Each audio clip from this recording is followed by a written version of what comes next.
UP में किस तरीके से रामचरितमानस पर बवाल जारी है, उसकी जल्दी से बात कर लेते हैं। आप देख रहे हैं कि उत्तर प्रदेश में लगातार रामचरितमानस पर विवाद हो रहा है। अब एक ये बीच नई खबर ये है कि रामचरितमानस को बैन किया जाए, ये समाजवादी पार्टी जो है कह रही है। लेकिन इधर बीजेपी की तरफ से भी बीजेपी के नेता पहुंचे हैं, सिख समुदाय के लोग पहुंचे हैं। रामचरितमानस की जो कॉपी है रामचरितमानस लेकर वो समाजवादी पार्टी के दफ्तर के बाहर सौंपने के लिए। यूपी में दलित और पिछड़े एक हो गए हैं, ये कहा जा रहा है। उत्तर प्रदेश में पिछड़ा दलित एक हो गया है। उसे माननीय अखिलेश यादव जी पर भरोसा है, समाजवादी पार्टी से उम्मीद है कि हमारे हक की लड़ाई लड़ेंगे। जिनको लगातार अपमानित किया गया, जिनका आरक्षण छीना गया, जिनको नौकरी नहीं दी गई और जानबूझ करके जिनको परेशान किया जा रहा है, मुकदमे लिखे जा रहे हैं, उनका शोषण किया जा रहा है, उनकी लड़ाई समाजवादी पार्टी जब लड़ रही है तो स्वाभाविक है उन दलों को दर्द होगा जो घर बैठे हैं। और इस पर मायावती का ट्वीट, देश में कमजोर व उपेक्षित वर्गों का रामचरितमानस मनुस्मृति आदि ग्रंथ नहीं बल्कि भारतीय संविधान है, जिसमें बाबा साहेब डॉक्टर अंबेडकर ने इनको शूद्रों की, आगे लिखती हैं, शूद्रों की नहीं बल्कि SC, ST व OBC की संज्ञा दी है। अतः इन्हें शूद्र कहकर इनका अपमान न करें तथा ना ही संविधान की अवहेलना करें।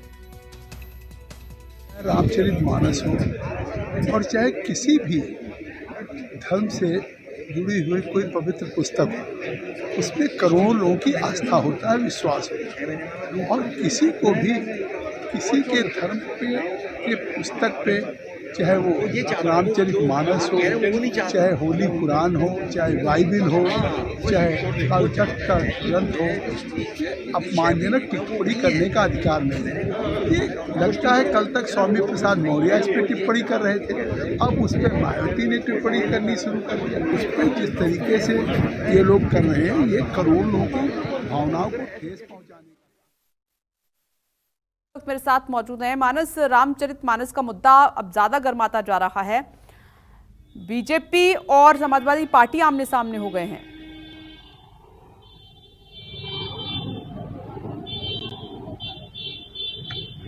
देखिए, निश्चित तौर पर समाजवादी पार्टी दरअसल रामचरितमानस विवाद के जरिए एक तरीके से मायावती के वोट बैंक पर हमला करने की कोशिश कर रही है। समाजवादी पार्टी की जो राजनीति है अब समझ में आने लगी है लोगों को कि वो किस तरीके से रामचरितमानस की उस चौपाई का, जिस पर स्वामी प्रसाद मौर्य ने टिप्पणी की थी, उसके सारे दलित और उत्तर प्रदेश में पिछड़ा, खास तौर से इन दोनों के कॉम्बिनेशन को तैयार करके, इन दोनों को एक साथ जोड़ करके उत्तर प्रदेश में एक बड़ा वोट बैंक खड़ा करने की कोशिश में। इसीलिए सबसे ज्यादा अगर कोई हमलावर है तो वो मायावती हैं, जो कह रही हैं कि एक तरीके से बाबा साहब का अपमान किया जा रहा है। लेकिन भारतीय जनता पार्टी चूंकि सीधे मुकाबले में है समाजवादी पार्टी के, और रामचरितमानस, राम का नाम लेकर के भारतीय जनता पार्टी लगातार उत्तर प्रदेश में अपनी जड़ों को मजबूत करती रही, और तो इसलिए तो भारतीय जनता पार्टी बेहद मुखर नजर आ रही है।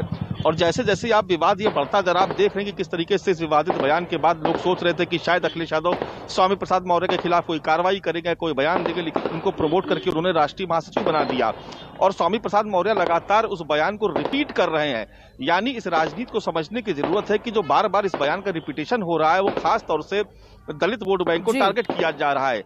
और कमोबेश दलित वोट बैंक पिछले कुछ वर्षों से उसका कुछ हिस्सा भारतीय जनता पार्टी के खाते में जाता रहा है, और चूंकि हिंदुत्व के एजेंडे के साथ ही बीजेपी आगे चल रही है, इसलिए आज मानस आप नजर बनाए रखिएगा। मुझे ब्रेक के लिए यहाँ पर रुकना है, एक छोटा सा ब्रेक, फौरन लौटेंगे। देखते रहिए News 24।